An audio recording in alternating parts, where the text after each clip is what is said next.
আমরা এখন আলোচনা করব যে ডিজিটাল মার্কেটিং বোঝার আগে কোন কোন বিষয়গুলো সম্পর্কে আপনার ধারণা থাকতে হবে বা কোন কোন বিষয়গুলো সম্পর্কে আপনার যদি ভালো ধারণা থাকে তাহলে আপনি ডিজিটাল মার্কেটিংটা ভালোভাবে বুঝতে পারবেন বা ডিজিটাল মার্কেটিংয়ে ভালো করতে পারবেন।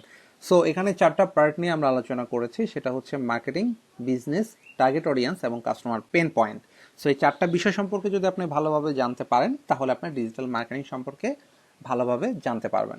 সো প্রথমেই আমরা আলোচনা করি যে মার্কেটিংটা আপনি কেন বুঝবেন, অর্থাৎ ডিজিটাল মার্কেটিং বোঝার আগে কেন আপনি মার্কেটিং সম্পর্কে বুঝবেন। বেসিক্যালি মার্কেটিং জিনিসটা কি, মার্কেটিং জিনিসটা যদি আপনি বুঝতে পারেন তাহলেই আপনি ডিজিটাল মার্কেটিং করতে পারবেন। এবং মার্কেটিংয়ের একটা কোর পার্ট সেটা হচ্ছে সেলস। এই দুইটা জিনিস যদি আপনি বুঝতে পারেন, অর্থাৎ আমি যদি খুব সাধারণভাবে বলি যে মার্কেটিং বলতে আমরা প্রচার প্রচারণাকে বুঝি, এবং প্রচার প্রচারণা তো করলেই হবে না, প্রচার প্রচারণার একটা নির্দিষ্ট স্টেপ কিন্তু আমার আছে বা একটা সফলতা আছে। সেই সফলতাটা তখনই আসে মার্কেটিংয়ের যখন আপনি সেলস জেনারেট করতে পারেন। এখন আপনি যদি মার্কেটিং এবং সেলস না বুঝে ডিজিটাল মার্কেটিং করেন, বা আমরা অনেকেই মার্কেটিং এবং সেলস সম্পর্কে না জেনে ডিজিটাল মার্কেটিংয়ে জাম্প করি, ফলে যেটা হয় আমরা কি শিখতে পারি, আমরা শিখতে পারি হচ্ছে ডিজিটাল প্ল্যাটফর্মগুলো সম্পর্কে জানতে পারি, অর্থাৎ ওয়েবসাইট সম্পর্কে জানি বা ওয়েবসাইট সম্পর্কে জানার চেষ্টা করি, বা ধরেন যেসব ফ্রি প্ল্যাটফর্ম আছে যেমন সোশ্যাল মিডিয়া আছে, Facebook page, group, YouTube channel, এগুলো সম্পর্কে জানার চেষ্টা করি এবং এগুলোর অ্যালগরিদম সম্পর্কে জানার চেষ্টা করি। তাছাড়া আমি টুলস সম্পর্কে, ডিজিটাল মার্কেটিং টুলস সম্পর্কে জানার চেষ্টা করি। কিন্তু আমি যদি মার্কেটিং এবং সেলসকে ডিজিটাল মার্কেটিং থেকে বাদ দিই তাহলে ডিজিটাল মার্কেটিংয়ে থাকে প্ল্যাটফর্ম অ্যালগরিদম এবং টুলস, যেগুলোর মাধ্যমে যদি আমি ডিজিটাল মার্কেটিং শুরু করি without any knowledge of marketing এবং সেলস, তাহলে কিন্তু কখনোই ডিজিটাল মার্কেটিংয়ে সফল হতে পারবো না বা সেলস জেনারেট করতে পারবো না।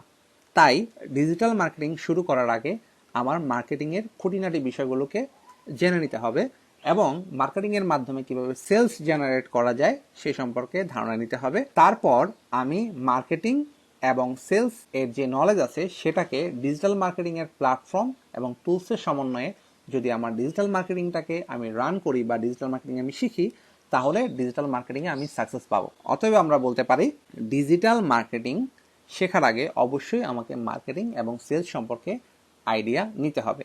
সো আমি আপনাদেরকে একটি লিঙ্ক শেয়ার করছি বা আপনাদের গ্রুপে আমি এই লিঙ্কটা দিয়ে দিব, সেটা হচ্ছে SBA স্মল বিজনেস অ্যাডমিনিস্ট্রেশন। এটা হচ্ছে ইউএস বেসড একটি কোম্পানি, তারা ব্লগিং করে থাকে। দেখেন এখানে লেখা আছে US small business administration. So এখানে শুধুমাত্র মার্কেটিং না, আপনি একজন স্মল বিজনেস বা এন্টারপ্রেনর হিসাবে যে জিনিসগুলো জানতে পারবেন, কিভাবে আপনার ফাইন্যান্সকে আপনি ম্যানেজ করতে পারেন, কিভাবে এমপ্লয়ি হায়ার করবেন বা এমপ্লয়ি ম্যানেজমেন্ট করবেন, কিভাবে আপনি ট্যাক্স দিতে পারেন। সো এই বিষয়গুলো কিন্তু এখানে অনেকগুলো বিষয় আপনাদেরকে বলা হয়েছে, যে পুরোপুরি মার্কেটিং এবং সেলসের বিভিন্ন খুঁটিনাটি বিষয়গুলো এখানে বলা হয়েছে। সো আপনারা এখানে এই ব্লগটাতে আসতে পারেন এবং সেলস এবং মার্কেটিং সম্পর্কে একটা কিন্তু আইডিয়া আপনারা জেনারেট করতে পারেন আপনাদের জন্য। সো আমি লিঙ্কটা দিয়ে দিচ্ছি, আপনারা এই লিঙ্কটাতে এসে আপনার মার্কেটিং এবং সেলস সম্পর্কে খুঁটিনাটি বিষয়গুলো জেনে নিতে পারেন।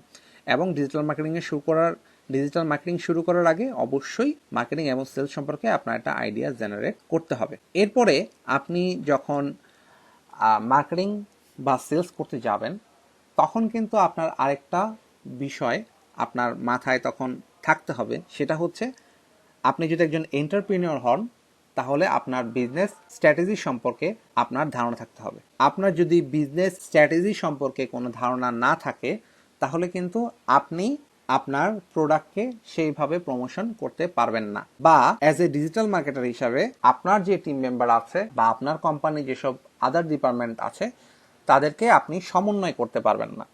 ফলে আপনি শুধু যদি আপনার মতো ডিজিটাল মার্কেটিং করে যান তাহলে কিন্তু রেজাল্ট আসবে না। যেমন ধরেন আপনি ডিজিটাল মার্কেটিং করছেন কিন্তু প্রোডাক্ট প্রাইস ডিসিশন নিচ্ছে আরেকজন, এবং প্রোডাক্ট প্রাইজিং যে ডিপার্টমেন্ট করছে এবং আপনার যে ডিপার্টমেন্ট ডিজিটাল মার্কেটিং, তাদের সাথে যদি একটা সমন্বয় না থাকে তাহলে কিন্তু আপনি ডিজিটাল মার্কেটিং করলে সেই ডিজিটাল মার্কেটিং এর ফল ভালো নাও হতে পারে। সো আপনি যদি একটা কোম্পানির বিজনেস স্ট্র্যাটেজিটা বুঝতে পারেন তাহলে কিন্তু সবার সাথে আপনার ডিপার্টমেন্টটাকে সমন্বয় করতে সহজ হবে। বা আপনি যদি একজন এন্টারপ্রেনিয়র হন বা এন্টারপ্রেনিয়র হতে চান, অর্থাৎ আপনার বিজনেসকে আপনি রান করতে চান, তাহলে অবশ্যই আপনাকে বিজনেসটাকে বুঝতে হবে বা বিজনেসের স্ট্র্যাটেজিটাকে আপনার বুঝতে হবে। সো আমি একটি ছবি আপনাদের সাথে শেয়ার করছি। এটা হচ্ছে বিজনেস স্ট্র্যাটেজি। একটা বিজনেস আপনি কোন কোন ডিপার্টমেন্ট দিয়ে সাজাতে পারেন এখানে সেগুলো বলা হয়েছে, যেমন marketing, goal, sort, documents and tools, team. So এই ডিপার্টমেন্টগুলোকে কমপ্লিট করে আপনার বিজনেসটাকে আপনি সাজাতে পারেন বা বিজনেসের স্ট্র্যাটেজিটাকে আপনি সাজাতে পারেন। সো মার্কেটিংয়ে কী কী মানে কী কী পার্ট আছে সেগুলো এখানে বলা হয়েছে, যেমন টার্গেট কাস্টমার, তারপরে হচ্ছে outreach campaign, existing user, new user, business user.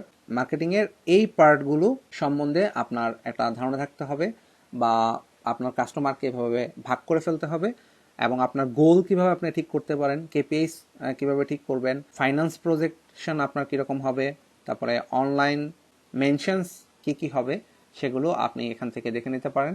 আর সর্ট ডিপার্টমেন্টে থাকছে হচ্ছে link candy, brand savvy and customize dot me. এই ডিপার্টমেন্টের এই পার্টগুলো আপনি দেখে নিতে পারেন এখান থেকে। তাছাড়া আপনার কোম্পানির জন্য ডকুমেন্টস এবং টুলস কি কি হবে, কোন কোন ডিপার্টমেন্টের জন্য আপনি ডকুমেন্টসগুলো আপনার দরকার হবে, এবং কি কি টুলস, যেমন এখানে প্রজেক্ট ম্যানেজমেন্ট টুলসের কথা বলা হয়েছে। সো কি কি টুলস আপনি ব্যবহার করতে পারেন এবং কি কি ডকুমেন্টস লাগবে এই পার্টটা থেকে আপনি দেখে নিতে পারেন। এবং আপনার কোম্পানির জন্য বা একটা কোম্পানিতে কি কি টিম থাকতে পারে সেটাও কিন্তু এখানে বলা হয়েছে, যেমন ম্যানেজিং টিম থাকতে পারে, মার্কেটিং টিম থাকতে পারে, ডেভেলপমেন্ট টিম থাকতে পারে, কমিউনিকেশনসে একটা টিম থাকতে পারে। সো এখান থেকে কিন্তু আপনার কোম্পানির টিম সম্পর্কে আপনি আইডিয়া নিতে পারেন, বা আপনি যখন একটি কোম্পানি করবেন তখন কিন্তু আপনার টিম কীরকম হবে, ডকুমেন্টেশন এবং টুলস কীরকম আপনি ব্যবহার করতে পারেন, সর্ট কীরকম হতে পারে, আপনি গোলস কীভাবে ঠিক করবেন, আপনার মার্কেটিং এর কোন কোন ডিপার্টমেন্টের আপনি করতে পারেন, বা আপনার যে টার্গেট অডিয়েন্স আছে বা এক্সিস্টিং যে ইউজার আছে তাদেরকে আপনি কিভাবে সাপোর্ট দিতে পারেন, তাদেরকে কিভাবে আপনি ক্লাসিফিকেশন করবেন, বা তাদের ডাটাটা কিভাবে আপনি রিজার্ভ করবেন, এটা হচ্ছে আপনি এখান থেকে জেনে নিতে পারেন। সো এই মার্কেটিং স্ট্র্যাটেজিটা আপনারা অবশ্যই দেখবেন। অ্যাজ এ ডিজিটাল মার্কেটার হিসাবে বিজনেসটাকে বোঝা খুব জরুরি, এবং বিজনেসের স্ট্র্যাটেজিটাকে বোঝা দরকার। আপনি নিজে যদি বিজনেস করতে চান তাহলে যেমন দরকার, বা আপনি যেই কোম্পানিতে আছেন সেই কোম্পানিতে আপনি ওই কোম্পানির যে বিজনেস স্ট্র্যাটেজিটা আছে সেটা আপনি বোঝার চেষ্টা করেন। যেমন ওই কোম্পানির মার্কেটিং কি সেটা আপনি অবশ্যই আপনাকে অ্যাজ এ ডিজিটাল মার্কেটার বুঝতে হবে, তাদের গোলটা কি সেটা বুঝতে হবে, তাদের সস সিস্টেমটা কি, তাদের ডকুমেন্টস এবং টুলসগুলো সম্পর্কেও আপনি আইডিয়া নিয়ে নিতে পারেন, এবং তাদের টিম মেম্বাররা কে কোথায় আছেন এবং কি কি ডিসিশন নিচ্ছেন সেটা কিন্তু আপনি অবশ্যই আপনাকে জানতে হবে। যদি আপনি জানতে পারেন তাহলেই আপনি ডিজিটাল মার্কেটিংটা ভালোভাবে করতে পারবেন, এবং ডিজিটাল মার্কেটিংটা আপনি করার ফলে তখন কিন্তু একটা রেজাল্ট আসবে, আদারওয়াইজ কিন্তু রেজাল্ট আসবে না। সো বিজনেস স্ট্র্যাটেজির আমি একটা সাইট আপনার সাথে শেয়ার করলাম, এটা অবশ্যই আপনারা কিন্তু আপনার দেখে নিতে পারেন এবং আইডিয়া জেনারেট করতে পারেন আপনাদের বিজনেসের জন্য, বা আপনারা যেখানে জব করবেন সেই কোম্পানির জন্য। অ্যান্ড আপনি যখন বিজনেস শুরু করতে যাবেন বা কোনো বিজনেসের জন্য ডিজিটাল মার্কেটিং করতে যাবেন, তখন একটা পার্ট, আপনার কোর পার্ট আপনাকে মাথায় নিয়ে আসতে হবে বা বুঝতে হবে, সেটা হচ্ছে টার্গেট অডিয়েন্স। কেমন? সো টার্গেট অডিয়েন্স যদি আপনি ঠিক না করতে পারেন তাহলে কিন্তু আপনার বিজনেসটা কিন্তু আসলে মাথায় আসবে না আপনার, বা আপনি এই বিজনেসের জন্য আপনার মার্কেটিং কিভাবে করবেন সেটা মাথায় আসবে না। এবং টার্গেট অডিয়েন্স যখন আপনি ঠিক করবেন তখনই কিন্তু আপনার বিজনেসে মার্কেটিংয়ের বা বিজনেসের নানা আইডিয়া আপনার মাথায় আসবে। সো টার্গেট অডিয়েন্সটা আসলে কিভাবে আইডেন্টিফাই করতে পারেন আপনি? তো বেসিক্যালি আপনার বিজনেসে, সেটা বিজনেস হতে পারে প্রোডাক্ট বিজনেস অথবা সার্ভিস বিজনেস। কেমন?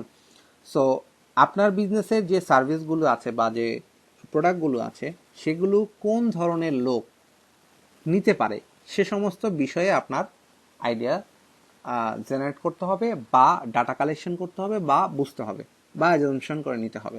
সো আপনি টার্গেট অডিয়েন্সটাকে ঠিক করার জন্য টার্গেট অডিয়েন্সের বয়স, লোকেশন এবং তাদের কী ধরনের ইন্টারেস্ট আছে এবং বিহেভিয়ার আছে সেটা আপনাকে অ্যানালাইসিস করে বের করে ফেলতে হবে। এবং এটা আপনি যত নিখুঁতভাবে করতে পারবেন আপনার ডিজিটাল মার্কেটিং খরচ তত বেশি কমে যাবে। অর্থাৎ প্রপার টার্গেট অডিয়েন্স যদি আপনি ঠিক করতে পারেন বা কিভাবে ঠিক করতে হয় সেটা বুঝতে পারেন, অ্যানালাইসিস করে বের করতে পারেন, তাহলে আপনি অ্যাজ এ ডিজিটাল মার্কেটার হিসাবে আপনি যে ক্যাম্পেনিংগুলো রান করবেন বা যেই মার্কেটিং স্ট্র্যাটেজিগুলো আপনি ডেভেলপমেন্ট করবেন সেগুলো কিন্তু কাজে দিবে। এবং টার্গেট অডিয়েন্স যখন আপনি সিলেক্ট করে ফেলবেন তখন আপনাকে আরেকটা গুরুত্বপূর্ণ বিষয় মাথায় রাখতে হবে বা ফাইন্ড আউট করতে হবে, সেটা হচ্ছে কাস্টমারের পেইন পয়েন্ট। কাস্টমারের পেইন পয়েন্ট আসলে কি? কাস্টমারের পেইন পয়েন্টটা হচ্ছে কাস্টমার যে জিনিসটা চাচ্ছেন, মনে প্রাণে চাচ্ছেন বা একটা সলিউশন চাচ্ছেন, সেটাই হচ্ছে কাস্টমারের পেইন পয়েন্ট। কাস্টমারের পেইন পয়েন্ট আপনি 3টা এরিয়াতে ফোকাস করতে পারেন। সেটা হচ্ছে, প্রথমে আপনি আপনার টার্গেট অডিয়েন্সের প্রবলেমগুলোকে খুঁজে বের করবেন। অর্থাৎ আপনি যে টার্গেট অডিয়েন্সগুলোকে ঠিক করেছেন তাদের প্রবলেমসগুলো আসলে কি সেগুলো আপনি প্রথমে খুঁজে বের করবেন। তারপরে তাদের কাছ থেকে আপনার বিশ্বস্ততা অর্জন করবেন। যখন আপনি বিশ্বস্ততা তাদের কাছে অর্জন করবেন, সেটা অনেকভাবে করতে পারেন। তাদেরকে আপনি ফ্রি সার্ভিস দিতে পারেন, বা আপনি অ্যাডভার্টাইজমেন্টের মধ্যে বলতে পারেন যে আমার প্রোডাক্টটা বেস্ট, তুমি আমার প্রোডাক্টটা নিলে এই সুবিধা পাবা। যখন তারা আপনাকে ট্রাস্ট করবে তখন তারা আপনাকে প্রবলেম সলিউশনের জন্য আপনার কাছে আসবে বা সলিউশন চাইবে। তখন আপনি তাদের প্রবলেমগুলোকে সলভ করবেন।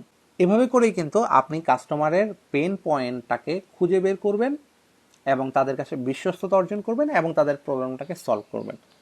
আর তখনই কিন্তু আপনার একটা বিজনেস দাঁড়াবে। এবং কাস্টমারের পেন পয়েন্ট সম্পর্কে আমরা একটি আপনার ব্লগ আপনাদের সাথে শেয়ার করব, তো এটা আমরা প্রাইভেট গ্রুপে দিয়ে দিব। তো এইখানে আপনারা কাস্টমারের পেন পয়েন্ট সম্পর্কে ইন ডিটেলস জানতে পারবেন, কিভাবে কাস্টমারের পেন পয়েন্টকে আপনি খুঁজে বের করবেন, কিভাবে তাদের কাছে বিশ্বস্ততা অর্জন করবেন এবং কিভাবে তাদের প্রবলেমগুলোকে আপনি সলভ করতে পারেন। এই পুরো বিষয়টা কিন্তু এই ব্লগের মধ্যে দেওয়া আছে। সো আপনারা অবশ্যই এই ব্লগটা একটু পড়ে নেবেন কাস্টমারের পেইন পয়েন্টগুলোকে সলভ করার জন্য বা ফাইন্ড আউট করার জন্য।